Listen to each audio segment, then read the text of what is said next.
Very good morning dear students. चलिए अभी तक हमारी परमुटेशन एंड कॉम्बिनेशन के डे 15 कंप्लीट हो चुके हैं। आज हमारा 16th लेक्चर है आज परमुटेशन एंड कॉम्बिनेशन का। तो बच्चों कल तक जो हमने पढ़ा था वहाँ पे हमने क्या किया था, हमने सर्कुलर परमुटेशन पढ़ा था जो लीनियर परमुटेशन से थोड़ा सा डिफरेंट था। ठीक है, तो आज हम क्या पढ़ने वाले हैं, तो आज मैंने देखिए यहाँ पे हेडिंग क्या लिखा है कि टोटल नंबर ऑफ कॉम्बिनेशंस और सिलेक्शन। अब हमको यहाँ अभी तक हम क्या कर रहे थे, सिलेक्शन भी कर रहे थे और परमुटेशन के भी हमने फॉर्मूले देखे। ठीक है, और सिलेक्शन में हम एक सिंपल फॉर्मूला देखते हैं, सिर्फ NCR वाला एक सिलेक्शन में हम लोग एक फॉर्मूला देखते हैं। ठीक है बच्चों, तो अभी दिख रहा है यहाँ पे कि मैंने 3 पॉइंट्स जो है यहाँ पे लिखे हैं। अब हम क्या करते हैं कि जब भी आपको टोटल नंबर ऑफ सिलेक्शन करना होगा डिफरेंट थिंग्स का, यहाँ पे हम अरेंजमेंट की बात नहीं कर रहे हैं, सिर्फ यहाँ पे किसकी बात कर रहे हैं, हम यहाँ पे बात कर रहे हैं हम लोग सिर्फ और सिर्फ सिलेक्शन की। ठीक है, तो अब देखते हैं यहाँ पे जो फर्स्ट पॉइंट है, फर्स्ट पॉइंट क्या लिखा है यहाँ पे कि given n different objects, the number of ways of selecting at least one of them is equal to, मैंने क्या लिखा है 2 raised to the power n minus 1। अब आप लोगों को ये 2 raised to the power n minus 1 देखकर बायनोमियल थ्योरम जो है वो याद आ गया होगा, क्योंकि हमने इस टाइप के जो बायनोमियल थ्योरम में एक्सपांशन पढ़े थे। तो मैं इसको क्लियर करती हूँ पहले कि ये जो 2 raised to the power n minus 1 है ये कैसे आया है। तो मुझे पता है कि जब भी हम सिलेक्शन की बात करेंगे तो यहाँ पे क्या बोल रहा है कि n डिफरेंट ऑब्जेक्ट्स हैं। ठीक है, और वहां से क्या बोल रहा है कितने आप कितने डिफरेंट तरीके से क्या बोल रहा है यहाँ पे एटलीस्ट वन ऑब्जेक्ट को जो है सिलेक्ट कर सकते हैं। अब यहाँ पे एटलीस्ट की बात हुई है, एटलीस्ट वन मीन्स क्या हो गया कि आपके पास में n डिफरेंट ऑब्जेक्ट्स हैं, तो आपको क्या करना है एटलीस्ट वन जो ऑब्जेक्ट है वो तो सिलेक्ट करना ही है, वो कंपलसरी है। ठीक है, जहाँ पे भी एटलीस्ट की कंडीशन आएगी मतलब आपको मिनिमम उतना ऑब्जेक्ट जो है वो सिलेक्ट करना है। तो यहाँ पे वन ऑब्जेक्ट जो है आपको सिलेक्ट करना है कम से कम, और मैक्सिमम कितना हो सकता है, तो कितने यहाँ पे डिफरेंट ऑब्जेक्ट है, सो डिफरेंट ऑब्जेक्ट्स कितने हैं n है, मतलब मिनिमम आपको वन ऑब्जेक्ट सिलेक्ट करना है और मैक्सिमम आपको पता है फिर n तक आप लोग जो है ऑब्जेक्ट को सिलेक्ट कर सकते हैं। चलिए बच्चों, अभी जो मैंने फर्स्ट यहाँ पे जो पॉइंट लिखा है हम देखते हैं उसको कि किस तरीके से जो है वो 2 raised to the power n minus 1 आया है। जब आपके पास में बहुत सारे डिफरेंट ऑब्जेक्ट्स रहेंगे, नंबर ऑफ डिफरेंट ऑब्जेक्ट्स रहेंगे वहाँ पे, और जब आपको कितने डिफरेंट वे से आप उनको सिलेक्ट कर सकते हैं, जब इस टाइप का आपको केस आएगा तब आपको क्या करना है, ये जो 3 पॉइंट्स मैंने लिखे हैं तो हम 1 by 1 क्या करते हैं, इन पॉइंट्स को क्लियर करते हैं। ठीक है, तो जैसा मुझे दिख रहा है यहाँ पे, यहाँ में हम लिखते हैं एक्सप्लेनेशन ऑफ एक्सप्लेनेशन देखते हैं। ठीक है, किसका हम देख रहे हैं यहाँ पे पॉइंट 1 का। ठीक है, अब देखते हैं, अब मैंने क्या लिखा था यहाँ पे कि n डिफरेंट ऑब्जेक्ट्स है और number of ways of selecting at least one of them को सिलेक्ट कर कैसे कर सकते हैं, तो 2 raised to the power n minus 1 वे से जो है हम सिलेक्ट कर सकते हैं। अब देखते हैं कि ये आया कैसे है। तो सबसे पहले आप याद कीजिए कि 2 raised to the power n minus 1 ये जो दिख रहा है, अच्छा आप लोगों को बायनोमियल थ्योरम जो है वो याद आ गया होगा। हमने बहुत सारी जो सीरीज है वहाँ पे x प्लस वाई के एक्सपांशन में हम लोग कई बार क्या करते थे, x is equal to 1 put करते थे, फिर y is equal to 1 put करते थे, फिर ऐसे हमने बहुत सारी डिफरेंट जो है वो सीरीज बनाई थी। आप लोगों को 11 to 13 सीरीज जो है वो एकदम लर्न हो गई थी। ठीक है, तो अभी देखते हैं हम यहाँ पे ये कैसे आया है यहाँ पे। ठीक है, तो सबसे पहले आप याद कीजिए कि हमारा बायनोमियल एक्सपांशन क्या था। ठीक है, तो यहाँ पे सबसे पहले बायनोमियल एक्सपांशन क्या है वो लिख लेते हैं हम, बायनोमियल एक्सपांशन। तो बायनोमियल एक्सपांशन क्या था, बायनोमियल एक्सपांशन था x प्लस वाई की पावर कितनी थी n, है ना। ये तो आप लोग बहुत बार पढ़ चुके थे और आई थिंक आप लोग ये पढ़कर बोर भी हो गए होंगे, बायनोमियल एक्सपांशन जब भी आप लोगों को दिखता होगा। ठीक है, तो x plus y raise to the power n है, तो यहाँ पे इसको कैसे लिखते थे हम, जो यहाँ पे जो फर्स्ट मुझे जो नंबर यहाँ पे दिख रहा है, वेरिएबल दिख रहा है मुझे, उसकी पावर क्या होती थी हमेशा इंक्रीज होती थी, सॉरी डिक्रीज होती थी, और जो यहाँ पे y जो होता था, y की पावर हमेशा क्या होती थी, इंक्रीज होती थी। ठीक है, अभी हमने x plus y raise to the power n का जो है बाइनोमियल एक्सपांशन क्या होगा, इसका बाइनोमियल एक्सपांशन होता था x raise to the power n and nc0 फिर y raise to the power कितने हो गया 0। ठीक है, यहां से हमारा स्टार्टिंग था। कैसे कर रहे थे हम, यहाँ पे x की जो मैक्सिमम पावर है वो वहां से हम क्या कर रहे हैं, डिक्रीज करेंगे, और जो यहाँ पे y दिख रहा है उसकी पावर कैसे होगी, इंक्रीज होगी। और स्टार्टिंग कहाँ से करना है, 0 से। मतलब अब देखिए, पहले हम इसका बाइनोमियल एक्सपांशन लिखते हैं, फिर हम इस पे आते हैं कि ये कैसे आ रहा था। ठीक है, फिर प्लस, फिर नेक्स्ट क्या होगा, x raise to the power n minus 1, क्योंकि अब क्या हो रहा है, x की जो भी पावर रहेगी वो डिक्रीज हो रही है। So x raise to the power n minus 1, फिर क्या होगा यहाँ पे nc1, then y raise to the power 1 plus, फिर क्या था x raise to the power n minus 2, फिर यहाँ पे nc2 y raise to the power 2। ठीक है, और ये कंटिन्यू चल रहा था, कब तक ये हमने कंटिन्यू किया था, इसको n तक किया था। ठीक है, मतलब यहाँ पे जब x की पावर 0 आ जाती है, n यहाँ पे nc(n) आता है और y raise to the power n, मतलब यहाँ से कंटिन्यू, मतलब n तक। अभी क्या होगा, धीरे धीरे, जैसे यहाँ पे 1 आया, फिर 2 आएगा, यहाँ पे 2 आएगा, यहाँ पे 2 आएगा, फिर 3 आएगा, 4 आएगा, तो ये कब तक कंटिन्यू करना है हमको, n तक। तो मैंने क्या किया, यहाँ पे ये लास्ट वाला जो हमारा यहाँ पे नंबर आएगा वो मैंने यहाँ पे लिख दिया। तो लास्ट में क्या होगा, x की पावर 0, फिर nc(n) और फिर y raise to the power n, इतना होता है, ये याद है आप लोगों को। ठीक है, अब देखते हैं आपने क्या देखा था, यहाँ पे जो फर्स्ट यहाँ पे वेरिएबल दिख रहा है उसकी पावर क्या हो रही थी, मैक्सिमम से स्टार्ट हो रही है और कहाँ पे जाके एंड हो रही है, 0 पे, जस्ट अपोजिट हो रहा है। और यहाँ पे देखिए जो y है उसकी पावर 0 से स्टार्ट हुई थी, लेकिन एंड में क्या हो रहा है, उसकी पावर मैक्सिमम है। तो ये था हमारा बाइनोमियल एक्सपांशन। अब देखते हैं हमने यहाँ पे क्या किया था, इसकी सीरीज थी, तो हमने उसको लर्न करने के लिए क्या देखा था, सबसे पहले हमने यहाँ पे जो है 1 प्लस एक्स, तो देखते हैं हमने क्या किया, यहाँ पे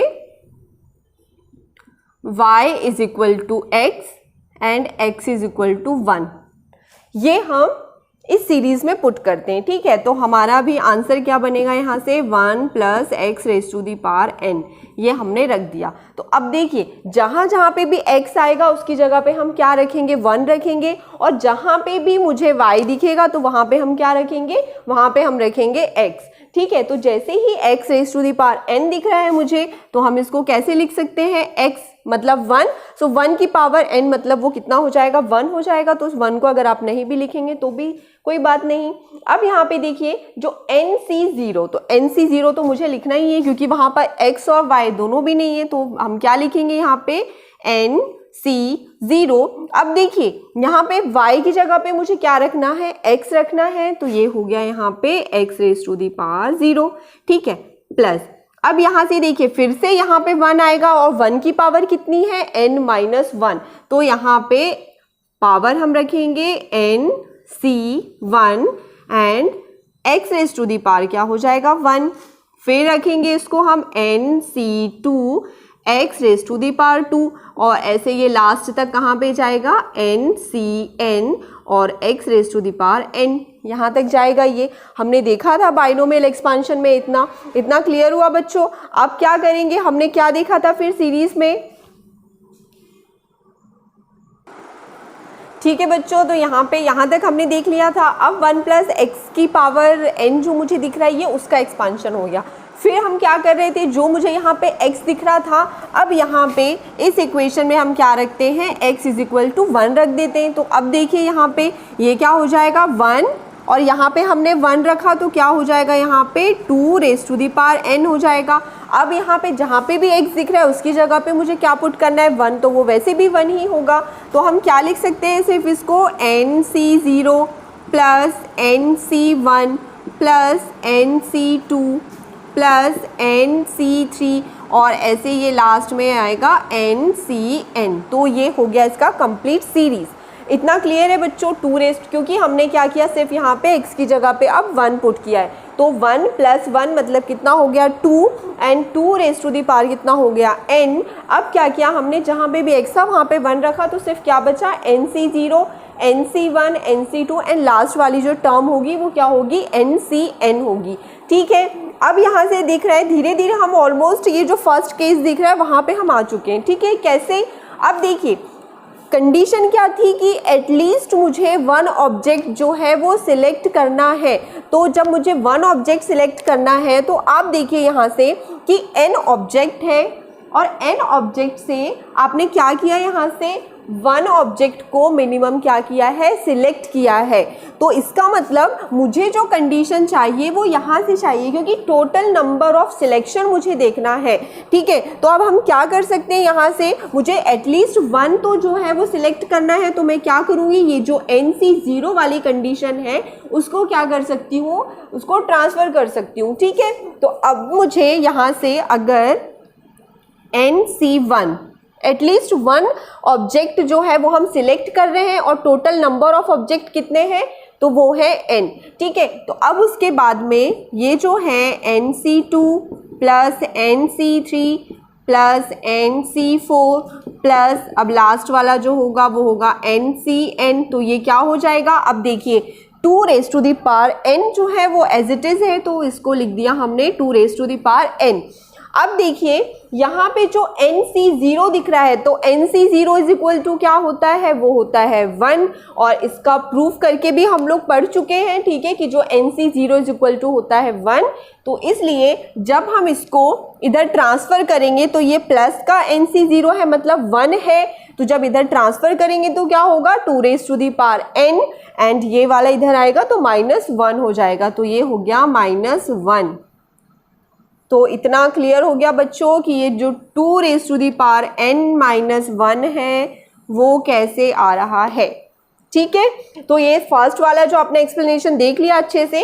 अब बाकी की जो ये जो केस मुझे दिख रहे हैं वो भी बहुत इजी है, और जब इसके क्वेश्चंस करेंगे तो ये बहुत अच्छे से आप लोगों को बन जाएंगे। ठीक है, तो जैसा कि यहाँ पे जो केस नंबर 2 लिखा हुआ है, वहाँ पे केस नंबर 2 में क्या बोल रहा है कि total number of veg in which it is possible to make a selection by taking some or all out of P plus Q plus R things where P are alike of first kind and Q are alike of second kind and R are alike of third kind। ठीक है, तो अगर मुझे इस type से selection करना है तो हम कैसे करेंगे, तो उसका फॉर्मूला, मतलब अब देखिए ये टोटल जो है वो थिंग्स दिए, मतलब P कोई थिंग्स है। जैसे हमने जो टोटल नंबर ऑफ थिंग्स का एक बहुत पहले कंसेप्ट पढ़ा था, जिसमें हम लोग देख रहे थे कि जो टोटल नंबर ऑफ थिंग्स थी उनको कैसे आप किसी ग्रुप में डिवाइड करते हैं, देन फिर उन ग्रुप्स को आपको क्या करना है, किन्हीं पर्सन को आपको क्या करना है, डिस्ट्रीब्यूट करना है। वो कंसेप्ट हमने पढ़ा था। वैसे ही यहाँ पे P plus Q plus R, मतलब सपोज P कोई डिफरेंट थिंग्स है, ठीक है, और वो सेम है। जैसे 2-3 चीज़ें आप ले सकते हो, जैसे पेन हो गया, पेंसिल हो गया, और फिर ये इरेजर हो गया। ठीक है, तो ये 3 जो है वो डिफरेंट थिंग है। अगर अब आपके पास में 10 पेन है, 12 इरेजर है एंड 5 पेन्स हैं, तो क्या हो गया, ये जो 3 थिंग्स हो रही है वो डिफरेंट हो रही है। ठीक है, अब आप क्या करेंगे, उनको ऐड, मतलब टोटल नंबर ऑफ थिंग्स देखेंगे, तो आपने जो भी 15 सिलेक्ट किए हैं, 12 सिलेक्ट किया है, 5 जो भी डिफरेंट ऑब्जेक्ट है वो सिलेक्ट किया है, तो वो क्या हो गया, आपके टोटल नंबर ऑफ थिंग्स हो गया। उनको तीनों चीज़ों को जो है आपने टोटल कर दिया। अब क्या कर रहे हैं, ये मुझे पता है कि P जो है वो अलग तरीके का कोई दूसरा ऑब्जेक्ट है, जैसे हमने 3 डिफरेंट ऑब्जेक्ट लिए, वैसे ही Q जो है वो दूसरा ऑब्जेक्ट है, R जो है वो दूसरा ऑब्जेक्ट है। ठीक है, और उस कंडीशन में मुझे अगर क्या करना है, सिलेक्शन करना है, तो उसके लिए फॉर्मूला क्या है, उसके लिए फॉर्मूला लिखा है हमने P plus Q, Q plus 1, sorry P plus 1, Q plus 1 and R plus 1 minus 1। तो उस कंडीशन के लिए अगर आपको टोटल नंबर ऑफ सिलेक्शन देखना है तो आप किस फॉर्मूले से कर सकते हैं, इस फॉर्मूले में डायरेक्टली रख के क्या कर सकते हैं, उसका आंसर निकाल सकते हैं। ठीक है, अब देखिए थर्ड कंडीशन है। अब सेकेंड और थर्ड कंडीशन में थोड़ा सा डिफरेंस है। अब देखिए यहाँ पे क्या बोल रहा था कि टोटल जो थिंग्स है पहले आपको टोटल करना है, देन उनके बाद में क्या करना है, सिलेक्ट करना है कि कितनी जो चीज़ें हैं आप उसमें से सिलेक्ट कर रहे हैं। अब यहाँ पे क्या बोल रहा है देखिए, third case, number of ways of selecting one और more things from P identical things of one kind, Q identical things of second kind, and R identical things of third kind, and N different things. So उसके लिए formula क्या दिया हुआ है, P+1, Q+1, R+1 and 2 raised to the power N-1। इतना clear हुआ बच्चों? ठीक है। अब देखिए यहाँ पे जो थोड़ा सा डिफरेंस दोनों में क्या था, यहाँ पे हमने क्या किया है, पहले उनको टोटल किया है, जो 3 डिफरेंट थिंग्स थी उनको टोटल किया है, और वो उसमें क्या था, P एक अलग ऑब्जेक्ट है, Q एक अलग ऑब्जेक्ट है, R जो है वो एक अलग ऑब्जेक्ट है। ठीक है, यहाँ पे हम क्या कर रहे हैं, सिलेक्ट कैसे कर रहे हैं, मतलब आपको क्या बोला है कि 1 मतलब एटलीस्ट 1 जो है ऑब्जेक्ट सिलेक्ट करना है, और फिर मैक्सिमम मोर मतलब अगर P आइडेंटिकल थिंग्स है तो एटलीस्ट 1 सिलेक्ट करना है, और मैक्सिमम कहाँ तक हो सकता है, P तक हो सकता है। वैसे ही जो यहाँ पे Q आइडेंटिकल थिंग्स है तो अब आपको सिलेक्ट कैसे करना है, मतलब P आइडेंटिकल थिंग्स है तो वहाँ से आपको 1 या फिर P थिंग्स जो है वो सिलेक्ट करना है। फिर अगर आपके पास में Q आइडेंटिकल थिंग्स है जो कि सिमिलर है तो Q में से क्या करना है, या तो आपको एटलीस्ट 1 ऑब्जेक्ट सिलेक्ट करना है और मैक्सिमम Q जो है वो सिलेक्ट करना है। फिर क्या करना है लास्ट में, फिर R जो है वो थर्ड डिफरेंट थिंग है, तो R में से भी क्या करना है, आपको एटलीस्ट 1 ऑब्जेक्ट सिलेक्ट करना है और मैक्सिमम R जो है वो सिलेक्ट करना है। फिर उसके बाद में अगर और n डिफरेंट थिंग्स होती हैं, और डिफरेंट थिंग्स अगर हमारे पास में आ रही है तो आप क्या लिख सकते हैं, इसको इस फॉर्मूले से सॉल्व कर सकते हैं। इतना कंसेप्ट क्लियर हुआ बच्चों? अब इसके बाद ये जो डायरेक्टली फॉर्मूले जब आपको रखने हैं, हम पहले इसका एक क्वेश्चन देख लेते हैं। जो कंसेप्ट आपने पढ़ा है अभी तो एकदम फ्रेश है और आप लोगों को जल्दी माइंड में फिट हो जाएगा। तो आप पहले इतना केस नोट डाउन कीजिए, फिर हम इस पर एक क्वेश्चन ले लेते हैं।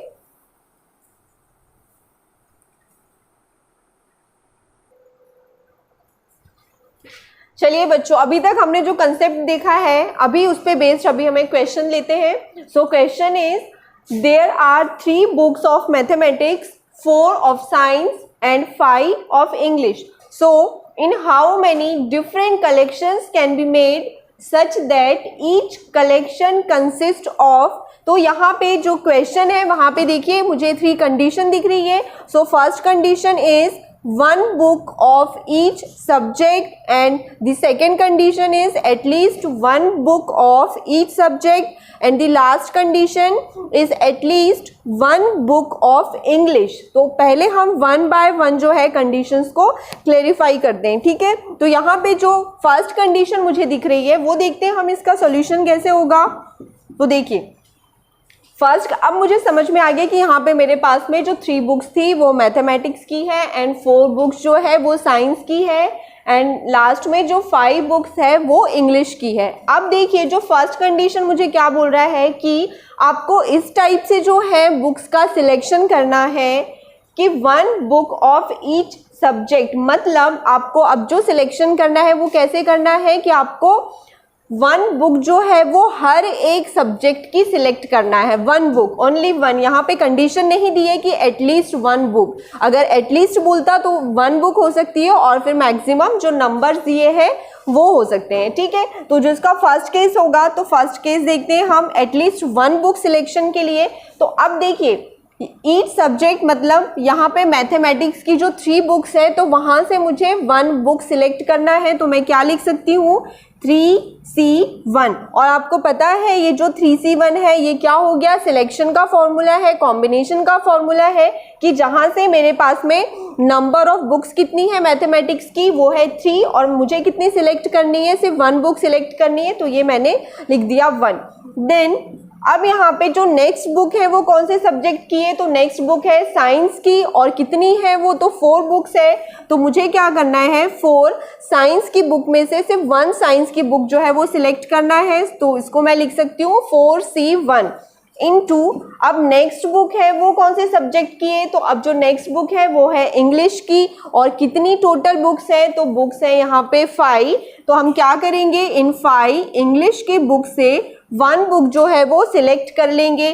तो अब यहाँ से जो हमारा आंसर है वो आंसर क्या आ जाएगा यहाँ से, तो जो 3C1 है, 3C1 को हम क्या लिख सकते हैं, फॉर्मूला याद कीजिए जो आपने बाइनोमियल थ्योरम में पढ़ा था और जो हम परमुटेशन में भी बीच में मैं आप लोगों को रिमाइंड करवा दे रही हूँ, ठीक है। तो जो NC1 होता है वो किसके इक्वल टू होता है, that is equal to N होता है। तो जो 3C1 मुझे दिख रहा है इसको मैं क्या लिख सकती हूँ, 3 लिख सकती हूँ, ठीक है। अब यहाँ पे जो 4C1 है, 4C1 को हम क्या लिख सकते हैं, 4 लिख सकते हैं। अब जो यहाँ पे 5C1 है, 5C1 को हम क्या लिख सकते हैं, 5 लिख सकते हैं। तो अब इसका टोटल नंबर ऑफ सिलेक्शन कितना हो जाएगा, तो टोटल नंबर ऑफ सिलेक्शन कितने होंगे, 4 3 12 एंड 12 5 कितना हो गया, 60, ठीक है। तो इसका आंसर कितना आ गया, फर्स्ट कंडीशन के लिए 60 आ गया।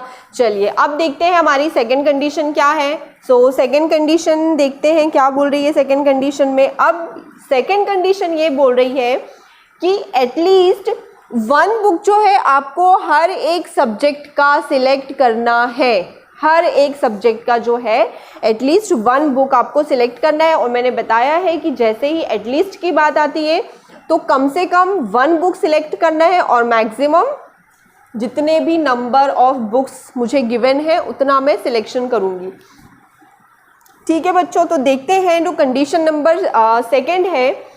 अब बोल रहे हैं यहाँ पे कि at least 1 book of each subject, मतलब मैथ्स की जितनी बुक है उसमें से कम हमको एक सिलेक्ट करना है और मैक्सिमम 3 तक जो है हम सिलेक्ट कर सकते हैं। तो सबसे पहले हम मैथ्स की बुक को देखते हैं कि कितना सिलेक्शन हो सकता है। तो कम से कम 1 बुक का सिलेक्शन करना है, मतलब कितनी टोटल बुक्स हैं, 3 बुक्स हैं। तो ये हो सकता है कि हम 1 सिलेक्ट कर ले, क्योंकि मिनिमम कंडीशन बोलिए कि आपको एटलीस्ट 1 तो है सिलेक्ट करना, तो फिर 3C1 लिख सकते हैं, या फिर हम 2 भी कर सकते हैं, या फिर हम तीनों बुक भी सिलेक्ट कर सकते हैं, क्योंकि एटलीस्ट है तो मैं या 1 करूं या फिर मेरा मन करेगा तो मैं तीनों बुक सिलेक्ट करूंगी, ठीक है। तो इसको हम क्या लिख सकते हैं, 3C2 प्लस, अब ये हो सकता है कि हम यहाँ से जो तीनों बुक्स हैं वो सिलेक्ट कर ले, ठीक है बच्चों, इतना क्लियर हुआ। ये तो था हमारा मैथ्स के लिए सिलेक्शन। चलिए अब इसको हम क्या लिख सकते हैं, कुछ याद कीजिए जो कि अभी हमने पढ़ा था यहाँ पे कि NC1 plus NC2 plus NC3 ऐसे n तक क्या होता है, 2n-1 ये होता है। अब भी जस्ट हमने इसके पहले जो केस था वहाँ पे हमने ये फॉर्मूले लिखे थे, ठीक है बच्चों। तो याद आया आप लोगों को कि जब भी एटलीस्ट 1 सिलेक्ट किया है हमने इज इक्वल टू क्या होता है, 2n-1, इतना क्लियर हुआ। तो अब हम इसको क्या लिख सकते हैं, 2n-1, इसको हम लिख सकते हैं 3C1, मतलब n कितना दिया हुआ है, अभी मैथ्स की बुक के लिए n कितना है, सो n इज 3। तो हम क्या लिख सकते हैं इसको, 2n कितना है, 3 है, -1, मतलब कितना हो गया ये 8 - 1, तो ये हो गया 7। मतलब मैथ्स के लिए जो है मैथ्स का टोटल नंबर ऑफ सिलेक्शन कितना आ गया, 7 आ गया, ठीक है। अब हम देखते हैं नेक्स्ट कि अभी नेक्स्ट जो हमारा कॉम्बिनेशन है वो क्या है, ठीक है। तो अब देखते हैं ठीक है बच्चों, अभी ये तो फर्स्ट कंडीशन हो गई। सेकंड का हमने सिर्फ अभी मैथ्स का देखा है, अभी हमको देखना है जो नेक्स्ट सब्जेक्ट है। तो मैथ्स के बाद में कौन सा सब्जेक्ट है, साइंस है। तो साइंस की बुक का जो टोटल नंबर ऑफ सिलेक्शन है वो कितना आ सकता है। तो देखिए यहाँ पे भी मुझे मिनिमम 1 बुक तो सिलेक्ट करनी ही है। तो हो सकता है कि जो टोटल 4 बुक्स है तो हो सकता है हम 4 में से 1 बुक ही सिलेक्ट करें, या फिर हो सकता है कि हम 2 भी सिलेक्ट कर सकते हैं, या फिर हम 3 भी सिलेक्ट कर सकते हैं, या फिर हो सकता है कि हम जो 4 साइंस की बुक्स हैं हम चारों को क्या कर सकते हैं, सिलेक्ट कर सकते हैं। ये कंडीशन मुझे आ गई समझ में। अब आप फिर से याद कीजिए, फिर से हम किस सिचुएशन में आ गए हैं। यहाँ पे ये क्या होता है, 2n-1 होता है। तो अब मुझे दिख रहा है यहाँ पे n कितना है, 4 है। तो अब हम क्या लिख सकते हैं साइंस की बुक के लिए, इसको हम लिख सकते हैं, ये इज इक्वल टू हो जाएगा 2^4 - 1, ठीक है बच्चों। तो अब यहाँ पे ये इसको लिखते हैं 2^4 - 1, मतलब ये हो गया 8 2 ज़ा 16, तो ये कितना हो गया 16 माइनस 1। ठीक है बच्चों, 16 माइनस 1 इज इक्वल टू कितना हो गया, यहाँ पे 15 आ गया। मतलब साइंस की बुक के लिए जो टोटल सिलेक्शन है वो कितने हैं, 15 वेज हैं। चलिए अब साइंस की बुक का भी हो गया। अब नेक्स्ट बुक यहाँ पे मुझे कौन सी दिख रही है, तो नेक्स्ट बुक है अभी इंग्लिश की। ठीक है, अब इंग्लिश में भी वही है कि मुझे एटलीस्ट 1 बुक तो सिलेक्ट करना है। तो इंग्लिश की बुक के लिए हम क्या कर सकते हैं, यहाँ पे अब इंग्लिश की टोटल बुक्स कितनी है, 5 है। तो हो सकता है 5 में से पहले, क्योंकि मिनिमम हमको 1 तो सिलेक्ट करना ही है, फिर हो सकता है 5C2 हो सकता है, प्लस 5C3 प्लस 5C4, और लास्ट में जो 5 बुक्स है हो सकता है हम 5 बुक्स को ही सिलेक्ट कर ले। ठीक है, तो ये इज इक्वल टू क्या हो जाएगा, तो यहाँ पे n कितना है, 5 है, तो इसको हम लिख सकते हैं 2⁵ माइनस 1। ठीक है, तो यहाँ से आपका जो e इज इक्वल टू आएगा 2⁵ कितना होता है, 32 होता है। तो 32 माइनस 1 इज इक्वल टू कितना हो गया, 31। ठीक है बच्चों, तो इसका जो फाइनल आंसर आएगा तो यहाँ पे होगा 7 into 15 into 31 is equal to कितने डिफरेंट वेज होंगे सिलेक्शन के, तो 3255 वेज होंगे सिलेक्शन के। इतना क्लियर हो गया बच्चों। चलिए अब ये तो था हमारा सेकंड कंडीशन। अब देखते हैं लास्ट कंडीशन क्या बोल रही है। सो लास्ट कंडीशन देखते हैं यहाँ पे, थर्ड कंडीशन। ठीक है, अब क्या बोल रहा है यहाँ पे, एटलीस्ट 1 बुक ऑफ इंग्लिश। मतलब अब यहाँ पे सारे बुक्स जो है वहां से मुझे सिलेक्ट करने की जरूरत नहीं है, सिर्फ क्या बोल रहा है, हाँ कि जो इंग्लिश के 5 बुक्स है तो वहां से एटलीस्ट 1 बुक जो है वो तो सिलेक्ट करना ही है। बाकी की जो रिमेनिंग बुक्स है, मतलब जो मैथ्स की बुक है और साइंस की बुक है, ठीक है, वहां पे कोई भी जरूरत नहीं। अगर आपने 0 भी सिलेक्ट किया तो भी कोई फर्क नहीं पड़ता, लेकिन सिर्फ और सिर्फ इंग्लिश की जो बुक है वो एटलीस्ट 1 आपको सिलेक्ट करनी है। ठीक है, तो इसके लिए भी हम देख लेते हैं कि किस टाइप का केस बन सकता है जो थर्ड कंडीशन है। तो देखिए अब मैथ्स की जो बुक है वो कितनी है, 3 है। तो यहाँ से हो सकता है कि मैथ्स की जो बुक्स है 3, वहां से हम एक भी सिलेक्ट ना करें, मतलब 3C0 हो सकता है, या हो सकता है हम 1 भी सिलेक्ट कर सकते हैं, क्योंकि यहाँ पे बाकी बुक्स के लिए कोई कंडीशन नहीं दी है, इसलिए हम यहाँ से 0 से स्टार्ट कर दें। फिर ये हो जाएगा 3C2 प्लस ये हो जाएगा 3C3। ठीक है बच्चों, तो अब देखिए यहाँ से अब याद कीजिए जो NC0 plus NC1 plus NC2 plus NC3, जो इसके पहले जो हमने कंसेप्ट पढ़ा है वहाँ पे हमने देखा था कि 2⁻n इज इक्वल टू होता है, यहाँ पे देखिए जो 2⁻n है इज इक्वल टू होता है NC0 plus NC1 plus NC2 plus NCn, ये होता है। ठीक है, तो इसका मतलब मुझे समझ में आ रहा है कि जो 3C0 प्लस 3C1 है इसको हम क्या लिख सकते हैं, 2⁻n लिख सकते हैं। लेकिन जब मिनिमम 1 से स्टार्टिंग होती है तब क्या होता है, 2⁻n माइनस 1 होता है। तो इसको हम लिख सकते हैं 2⁻3 इज इक्वल टू कितना हो गया, 8 हो गया। ठीक है, तो मैथ्स की बुक के लिए जो कंडीशन है वो टोटल नंबर ऑफ सिलेक्शन कितने हो गए, 8 हो गए। ठीक है, अब जो नेक्स्ट बुक है साइंस की, अब साइंस की बुक में भी कुछ कंपल्शन नहीं है, या तो आप एक भी बुक साइंस की सिलेक्ट ना करें या फिर जितनी 4 बुक्स है वो सारी सिलेक्ट कर लें। तो हो सकता है जो साइंस की बुक है हम उसमें से 0 सिलेक्ट करें, कुछ भी सिलेक्ट ना करें, फिर हो सकता है 1 करें, फिर 2, फिर 3, लास्ट में जो 4 बुक्स हैं वो सारी हम सिलेक्ट कर सकते हैं। ठीक है, ये कंडीशन है। तो अब वैसे ही जैसे मैंने फर्स्ट कंडीशन लिखी है, तो अब इसको हम क्या लिख सकते हैं, इसको लिख सकते हैं 2⁻4 और ये होता है 16। इतना क्लियर हो गया बच्चों। ठीक है, अब देखते हैं यहाँ से जो नेक्स्ट कंडीशन है, कौन सा सब्जेक्ट बचा है, इंग्लिश बचा है। लेकिन अब इंग्लिश के लिए क्या बोला है कि एटलीस्ट आपको 1 बुक जो है वो सिलेक्ट करनी है। तो टोटल नंबर ऑफ बुक्स कितनी है, 5 है। तो 5 में से आपको 1 जो है वो सिलेक्ट करना ही है। फिर हो सकता है आप 2 सिलेक्ट कर सकते हैं, फिर 3, फिर 4, लास्ट में जो 5 बुक्स हैं वो 5 जो है आप सिलेक्ट कर सकते हैं। तो अब ये जो सीरीज दिख रही है ये किसके इक्वल होती है, ये इक्वल होती है 2n-1 के। तो अब हम इसको क्या लिख सकते हैं, 2^5 - 1। तो यहाँ पे जो इंग्लिश के बुक है तो उसके लिए कितना हो गया, यहाँ पे 32 - 1 = हो गया 31। ठीक है, तो इसका आंसर यहाँ से क्या आ जाएगा, तो मैथ्स की बुक के लिए कितने वेज थे, 8। फिर साइंस की बुक्स के लिए था 16।